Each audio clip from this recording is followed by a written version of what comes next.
தேசிய நலன் கருதி ஓராண்டுக்கு தங்கம் வாங்குவதை நிறுத்துமாறு பிரதமர் நரேந்திர மோடி இந்தியர்களை வலியுறுத்தியுள்ளார். அதிகரித்து வரும் தங்க இறக்குமதி இந்தியாவின் அந்நிய செலாவணி கையிருப்பை சிரமப்படுத்துவதாகவும் அதன் வர்த்தக ஏற்றத்தாழ்வை விரிவுபடுத்துவதாகவும் பிரதமரின் இந்த வேண்டுகோளை ஆதரித்துள்ளது GDRI. உலக பொருளாதாரத்தில் நிலவும் நிச்சயமற்ற தன்மைக்கு மத்தியில் திருமணம் தொடர்பான கொள்முதல் உட்பட அத்தியாவசியமற்ற தங்க கொள்முதலை ஒத்திவைக்குமாறு பிரதமர் மோடி குடிமக்களிடம் வலியுறுத்தியுள்ளார். இந்தியா தன்னுடைய தங்க தேவைகள் அனைத்திற்கும் பெரும்பாலும் இறக்குமதியையே சார்ந்துள்ளதால் அதிகரித்து வரும் தங்க வரத்து பொருளாதாரத்தின் மீது பெரும் சுமையை தொடர்ந்து சுமத்தி வருவதாகவும் சொல்லப்படுகிறது. இந்தியா தங்கம் முழுவதையும் கிட்டத்தட்ட இறக்குமதி செய்வதால் நாட்டின் வர்த்தக இருப்பு நிலையின் மீது அழுத்தம் அதிகரித்துள்ளது. தங்கக்கட்டி இறக்குமதி 2022 36.5 பில்லியன் டாலரில் இருந்து 2025 58.9 பில்லியன் டாலராக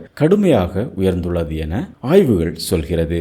டீசல் மற்றும் பெட்ரோல் நுகர்வு போன்ற எரிபொருள் தொடர்பான செலவினங்களை குறைப்பது உள்ளிட்ட அன்றாட தேவைகளிலிருந்து அந்நிய செலாவணியை பாதுகாக்க வேண்டும் என பிரதமர் கூறியுள்ளார். மத்திய கிழக்கில் பதற்றம் அதிகரித்து வரும் சூழலில் அவருடைய இந்த கருத்துக்கள் வெளியாகியுள்ளது. ஹோர்முஸ் ஜலசந்தியில் ஏற்பட்டுள்ள இடையூறுகள் 70 நாட்களுக்கு மேலாக தொடர்வதால் உலகளாவிய எரிசக்தி பகிர்வு பாதிக்கப்படுகிறது.